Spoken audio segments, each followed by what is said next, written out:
ஓம் நம சிவாய். தைப்பூச விரதம் 4வது நாள் நல்லபடியாக தொடங்கிருச்சு. இறைவனுக்கு சிறப்பாக படைச்சாச்சு. இதில் அருள்வாக்கு அப்படின்னா என்ன? புரிதல் ஏற்படும் போது தெளிவு ஏற்படும் வாழ்க்கையில். அருள்வாக்கு பிரபஞ்சம் நமக்கு என்ன வச்சிருக்கு, நம்ம வாழ்க்கையில இந்த நிலையில என்ன நடந்துட்டு இருக்கு, விதியோட பாதை எப்படி போயிட்டு இருக்கு, அத நேரடியா சொல்ற தன்மை. அந்த இறைநிலையில போய் இந்த சூட்டுக்கு போய் உங்களை பத்தி உங்களுக்கு ஒரு தெளிவை ஏற்படுத்த முடியும். அதுதான் அருள்வாக்கு.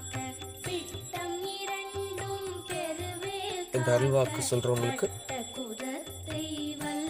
எப்பயுமே அந்த மகாலட்சுமி பெட்டகத்தையும் கொடுக்கும். ஏன்னா அருளோட பொருளும் சேரும்போது வாழ்க்கையில முழுமைத்தன்மையை நோக்கி ஈஸியா பயணம் பண்ண முடியும்.